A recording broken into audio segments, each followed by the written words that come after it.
ദൈവം അയച്ച സ്വർഗത്തിൽ നിന്ന് വന്ന ഗബ്രിയേൽ മാലാഖ. അതായത് മറിയം ഇനി വെറും മറിയമല്ല, ദൈവകൃപ നിറഞ്ഞവളാണ്.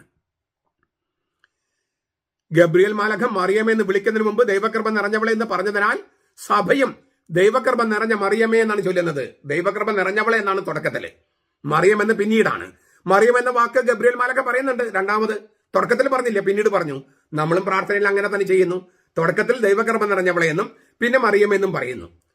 അതായത് സ്വർഗം എങ്ങനെ നമ്മളെ പഠിപ്പിച്ചുവോ, സ്വർഗം എങ്ങനെ വെളിപ്പെടുത്തിയോ അതിനോട് ചേർന്ന്, സ്വർഗത്തോട് ചേർന്ന്, സ്വർഗത്തിലെ മാലാഖയോട് ചേർന്ന് മറിയത്തെ സ്തുതിക്കുകയാണ് മരിയസ്തുതി. ഇതിനേക്കാൾ ഗംഭീരമായ ഒരു പ്രാർത്ഥനയുണ്ടോ? പെന്തക്കോസ്തക്കാരെ, യഹോവ സാക്ഷികളെ, ഈ ക്രിസ്റ്റാഡൽഫിയൻസ്, പിന്നെ ബോണഗൻ ക്രിസ്ത്യൻസ്, പ്രൊട്ടസ്റ്റന്റുകാരെ, നിങ്ങളിതൊന്ന് തുറന്ന ഹൃദയത്തോടൊന്ന് പരിശോധിക്കണേ. സ്വർഗം മറിയത്തെ വിളിച്ച ആ വചനമാണ് നമ്മൾ പ്രാർത്ഥനയായിട്ട് ചൊല്ലുന്നത്.